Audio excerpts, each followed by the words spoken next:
Hello and welcome to episode 25. If you're new here, this channel is where I deconstruct meaning and themes behind musicians and their music. Thank you so much for your continued support. Much love to you all.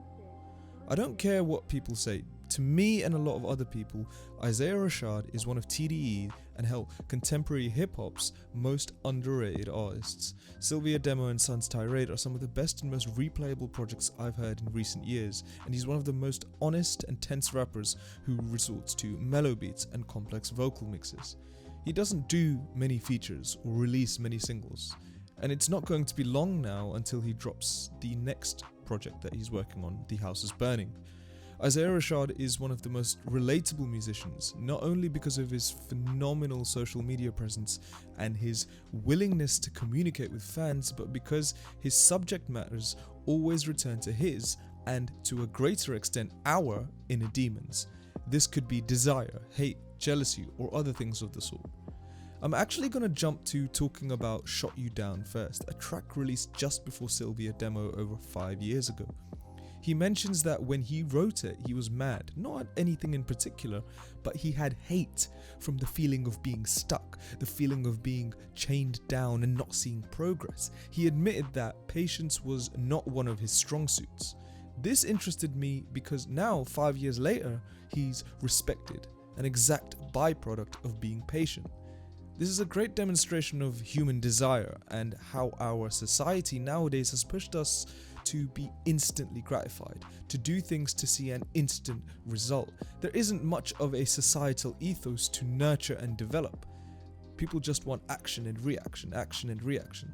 This puts pressure on not only our perception of time, but also encouraging rapidity of action at any cost, even mentally. Fast forward to Sylvia Demo, the dichotomy between strength and struggle is something that's displayed in full effect. It's a demonstration that it's possible to actually appear grandiose and feel good, but at the same time be internally conflicted and find flaws in your own life. I know, that sentence is a lot to take in, and sometimes I actually feel like that as well. That ebb and flow between having good times and having bad times. They're often very close to each other at points. At the same time, yes, is it wrong to feel bad at points in your life? If you take the analogy of light and dark, how can you see light without darkness also existing, and vice versa? You need the bad times to appreciate the good times, otherwise we'd probably end up warping what our baseline for being content is. If you don't already know, I think you need to see his IG live video where he talks about numerous personal issues. This was where he talks about his alcoholic father contacting him after years to tell him to take care of himself first. Keep that in mind, to take care of himself first. That's a key point. If you can't look after yourself, how are you supposed to look after those you love? Self-care is something we take for granted. We always assume we'll be okay. We always think that our thoughts on our well-being is the best and most correct, which is often wrong. Considering his son has autism and he can't even see him that often because of issues with his mother, he's been in a difficult position. Even the price for addiction is real. He admitted on the Juan Epstein podcast that he developed a Xanax and alcohol addiction while touring with Schoolboy Q. That ended up taking him to hospital. He had a period where he nearly got kicked out of the thing that got him there. TDE nearly dropped him numerous times. As I think about it, it's insane. It's insane to understand that the mind can enable you to reach so many highs, but one step is all it takes for someone to fall away from the perch that got them there. That the apathy you have for yourself can be so powerful at times that it can destroy you. I relate to that. I need to personally be less apathetic and take care of myself more. Think of things from his point of view. When you have fans that hound you for music, labels that keep expecting more and more output, and a family that has growing needs, none of these groups are exposed to the plethora of issues that you face. That difficulty just multiplies. The track Dressed Like Rappers off the Sons Tirade has the line, "I can't admit I've been depressed." Again, showing how the line between sanity and insanity is so blurred. it's often difficult to admit when you've crossed it, or even see yourself when you've crossed it. And one of the key medical symptoms of depression is failure to recognize it in the first place, and reluctance to discuss that you're in such a state.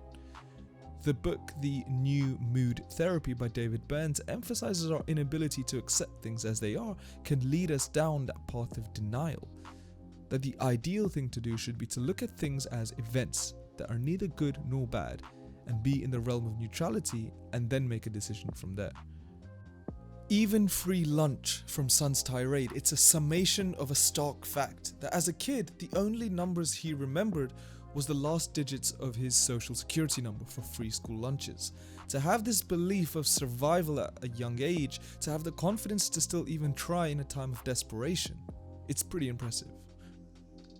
I was blessed that I could eat well as a child. Even that fact, the little thing that a lot of us had, that's something that is only really seen as precious when we don't have it.